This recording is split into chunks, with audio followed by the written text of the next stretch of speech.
Campesino,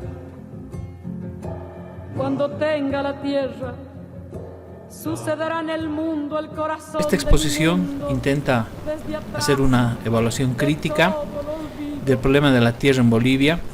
Para ello vamos a comenzar la exposición considerando las 5 grandes etapas que ha tenido la política de tierras en Bolivia. Un primer periodo o una primera etapa correspondería a las políticas republicanas desde el presidente Simón Bolívar hasta el primer periodo o el primer presidente del periodo liberal, José Manuel Pando. El segundo periodo corresponde a las políticas liberales que van a ir hasta la revolución de 1952. En 1953 se dicta la reforma agraria y con ello se hace una transformación en la propiedad de la tierra. Sin embargo, ya en pleno periodo neoliberal, en 1996, será el presidente Jaime Paz Zamora, de la época, planteará una innovación en el proceso jurídico de legalización de las tierras, es decir, se entra a lo que se conoció con el nombre de saneamiento de tierras, como una posibilidad de cerrar definitivamente el tema de las tierras en Bolivia. A partir del año 2005 es elegido el presidente Evo Morales y con él se va a dar nacimiento a una nueva política de tierras en Bolivia que se puede caracterizar o resumir como aquella donde se entregan tierras comunitarias de origen a los pueblos indígenas de tierras altas y tierras bajas, se legaliza el tema de los latifundios y se profundiza el tema de la extranjerización de las tierras. En todo caso, esta división en 5 etapas y la caracterización tan sugerente que estamos haciendo, lo que busca es abrir un debate, dar información a los sujetos y los protagonistas para que en Bolivia se resuelva de manera integral el tema de la tierra. En primer lugar, hay que partir explicando que cuando llegan los españoles, obviamente los pueblos originarios eran dueños no solamente de la tierra, sino de los territorios. La colonia expropia violentamente los territorios de las naciones originarias y se queda con las mejores tierras. Para esto, para expropiar la tierra a las comunidades originarias, se emplearon algunos instrumentos jurídicos típicos de la colonia. Para comenzar, las encomiendas, es decir, al encomendero se le entregaba determinadas tierras, incluyendo a los indígenas, para que él las explote a través de las haciendas. Los repartimientos, que fueron otra figura jurídica colonial, diferente en algunos detalles con las encomiendas, pero en el fondo cumplía el mismo objetivo. Y luego están las reducciones, sobre todo en las tierras bajas, en lo que fue el Gran Moxos, todo lo que ahora es el Beni, en la parte oriental y norte del país, donde las reducciones se caracterizaron por crear una especie de ciudades donde los pueblos indígenas eran reducidos. Se funda un conjunto de poblaciones con nombres católicos, San Ramón, San Joaquín, Reyes, Trinidad, en fin, pero donde las reducciones también tenían como objetivo expropiar a los pueblos indígenas de sus tierras. Estas fueron acciones de control y posesión de la tierra. Entonces, cuando se funda el Estado boliviano en 1825, el Estado republicano da continuidad a la política colonial del periodo anterior y se dedica a la expropiación de la tierra de las comunidades. Es aleccionador ver cómo Bolívar, a través de sus primeros decretos de Trujillo y del Cusco, entre 1824 y 1825, también da continuidad a esta lógica. Sin embargo, Bolívar, dentro de sus decretos, también plantea la necesidad de abolir el pongueaje. Entonces tenemos al decreto bolivariano de Trujillo del 8 de abril de 1824, donde se señala que se procederá a la venta de las tierras de las comunidades para cubrir los gastos de la guerra de Junín y de Ayacucho. Es decir, eran las comunidades indígenas sacrificando sus tierras las que tenían que cubrir el gasto de esta guerra supuestamente de independencia. Tenemos otro decreto de Bolívar del 4 de julio de 1825, donde extingue el título y la autoridad de los caciques indígenas. Ahí se señala que las autoridades locales ejercerán las funciones de los extinguidos caciques. Esta era una lógica republicana, demoliberal, de tratar de expropiar la tierra a las comunidades. En este contexto, los hacendatarios, los mineros, los criollos y los mestizos eran los nuevos detentadores del poder republicano y por lo tanto tenían que hacerse con las tierras de las comunidades. Otro decreto del 4 de julio de 1825 de Bolívar ya prohíbe el servicio personal de los indígenas en su calidad de pongos. Bolívar aquí plantea la necesidad de que se les pague, o sea, de que se conviertan en asalariados, pero esta situación tampoco se cumplió en la práctica, porque el pongueaje siguió latente en la vida durante todo el periodo republicano liberal. Tenemos otro decreto, el de julio de 1825, en el que se dispone la mensura, repartición y venta de las tierras de cada provincia, pero Bolívar no es la excepción. El año 1826 la Asamblea Nacional Constituyente de Bolivia elabora una serie de disposiciones donde se plantea que las tierras poseídas por la raza indigenal y conocidas hasta hoy con el nombre de tierras de comunidad se declaran propiedad del Estado, es decir, una expropiación de todas las tierras de las comunidades. Dichas tierras serán vendidas en subasta pública con las formalidades prescritas para la venta de los bienes fiscales, con el objeto de cubrir con su producto la deuda interna y los gastos del servicio público. Es decir, lo que se plantea es que el remate de las tierras serviría para pagar las deudas de ese Estado republicano naciente que no tenía la capacidad de autosostenerse y que no tenía un proyecto verdaderamente productivo. Posteriormente, el mariscal Andrés de Santa Cruz es uno de los que va a inaugurar un nuevo concepto, el concepto de la contribución indígena o indigenal. Es decir, ya las autoridades republicanas se dan a la tarea de crear conceptos, de crear categorías, tanto para quitarles la tierra a las comunidades como para imponerles impuestos y contribuciones. Es decir, para la visión oligárquica republicana, los indígenas deberían mantener, no solamente a los blancos, a los mestizos, a los criollos, sino también a los funcionarios del Estado.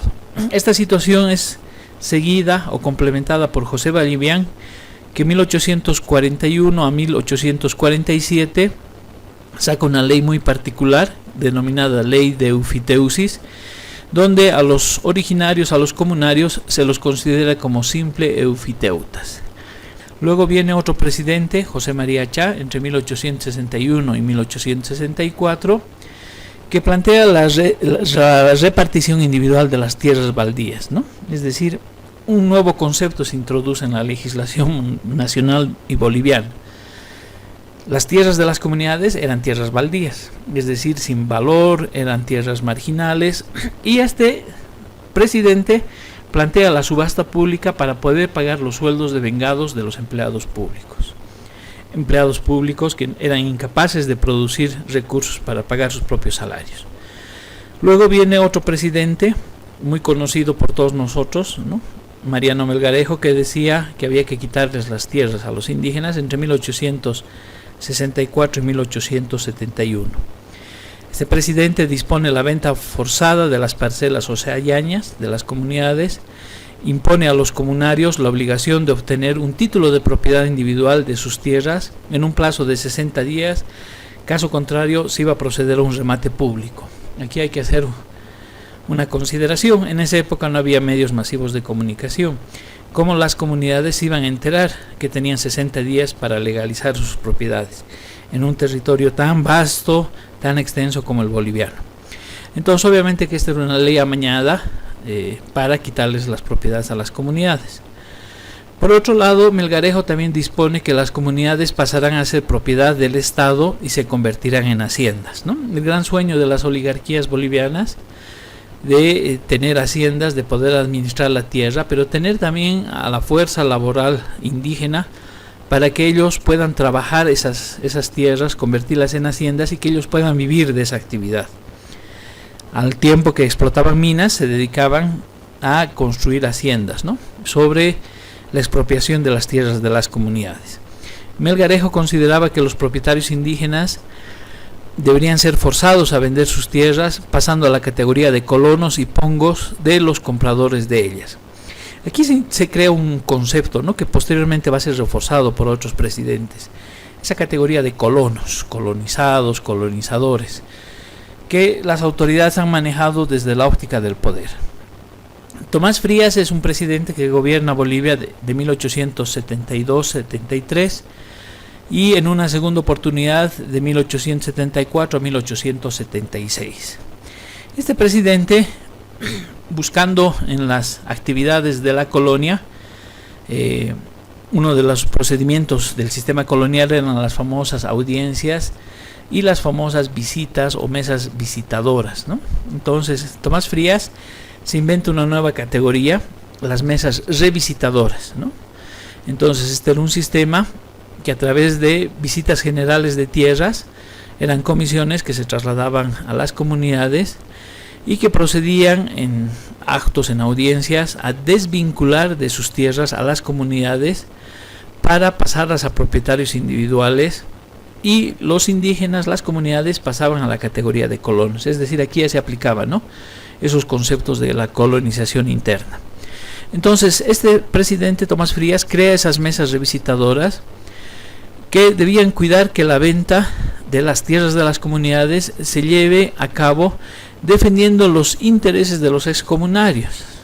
Parece un chiste, pero la realidad fue distinta, ¿no? Las mesas revisitadoras se convirtieron realmente en una especie de tribunales de la Santa Inquisición, eran agentes del despojo y se dedicaban a proteger a los compradores que iban de las ciudades y que pagaban sumas miserables y ridículas por las tierras, aprovechando la ocasión y la permanente coacción, ¿no?, física, militar, con la que iban las mesas revisitadoras. Les voy a pasar a leer un ejemplo de una minuta de transferencia de tierras que se dio en esa época a partir de las mesas revisitadoras, y ustedes van a poder ver en el texto las barbaridades de esa norma y cómo los mismos comunarios se ven obligados, ¿no?, por la norma a cumplirla. Podríamos decir que aquí se da un proceso de verdadera enajenación, ¿no?, donde la víctima se reconoce como tal y se asume como tal. Ese era el poder colonial, ¿no?, ese poder de dominación que se tenía en la República. Entonces les paso a leer, ¿no? Este es un ejemplo de contratos celebrados mediante el sistema de revisitas, donde se puede apreciar la adquisición de una excomunidad en la provincia de Sica Sica, que iba a convertirse en lo que después fue la Hacienda Collana, de la cual hablaremos a continuación, en el departamento de La Paz.